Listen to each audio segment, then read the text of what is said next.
You've caught yourself mid-laugh at something genuinely funny and thought, why am I laughing? This is probably a coping mechanism. It didn't come from anywhere, you just knew. And then the knowing ruined the laugh. And then you became aware that the knowing ruined the laugh, and now you're 3 layers deep into a spiral about a joke. Welcome to the video nobody asked to need. Some of you are going to watch this and maybe for the first time in a while think, yeah, that's a bit too accurate. And there's another kind of person who watches this, thinks, this doesn't apply to me, and then spends the rest of the day noticing every single social dynamic around them with uncomfortable precision. Either way, you're here now. So let's talk about what it actually means to be psychologically over-aware, not the aesthetic version. Won't be glorifying it like a Pinterest quote about being an old soul. The real thing, which is significantly less poetic and rather exhausting. There's a concept in psychology called metacognition, thinking about your own thinking.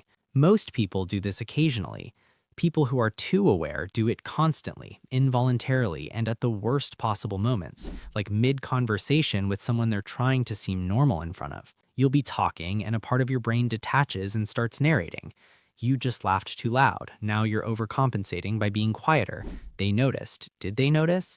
You're watching their face to see if they noticed, and now you look weird. The conversation is still happening, you're just not entirely in it. This isn't anxiety in the clinical sense, necessarily. It's more like having a second tab open in your brain at all times, running in the background, quietly consuming resources. Picture this. Someone you love is telling you about their day. Nothing serious, just talking. And you're nodding, you're present, you're genuinely glad they're there, and simultaneously you're noticing that they keep glossing over one specific part of the story, the same part twice now, and you can't unknow that. You're in the conversation, and you're watching the conversation, and some part of you is already deciding whether to ask about the part they skipped or protect them by not asking, while they're still just talking about their day. Here's something that doesn't get said enough about this. It makes you really good at reading people, but difficult to be around them sometimes. You might love people deeply, but every interaction carries this low hum of analysis you can't turn off. You notice when someone's smile doesn't reach their eyes. You notice when someone says, I'm fine, and means roughly 9 different things by it. That noticing is real. It's not imagination. Research in social cognition does support that people with stronger theory of mind, the capacity to read and attribute mental states to others, tend to be more attuned to emotional and social cues than most. That's a measurable thing. The cost of it, though, nobody really talks about the cost. The cost is that you can see the strings on everything. You'll be enjoying a movie and catch yourself thinking about the narrative structure, about why this scene was edited this way, about whether your emotional response is authentic or just a reaction to the music swelling at the right moment. You'll be happy, actually, and some part of you will immediately start cataloging what's making you happy, as if you need to understand it before you're allowed to have it. And then the happiness gets a little smaller. People who are too aware often grew up in environments where paying close attention was a survival strategy.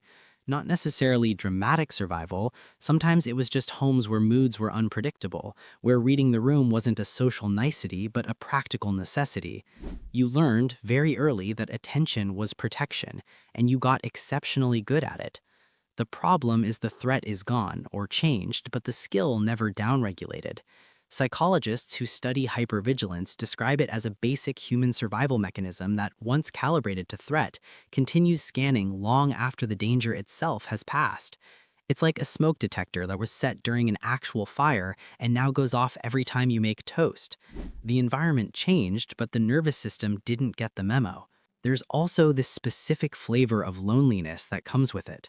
Not loneliness from lack of connection, you might have incredible relationships, but this quiet, persistent feeling that you're experiencing things at a frequency other people aren't quite tuned to.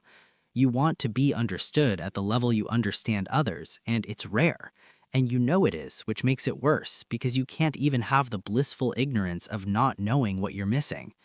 Someone once described it to me as being a translator who speaks a language no one else is learning, which is maybe the most accurate thing I've ever heard, and also slightly devastating.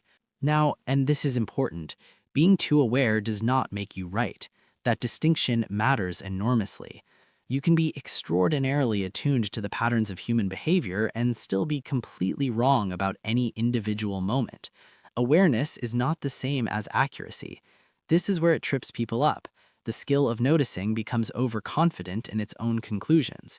You read someone's tone, construct an entire narrative about what they meant, operate on that narrative for days, and then discover you misread it entirely, because awareness without curiosity just becomes a more sophisticated form of assumption.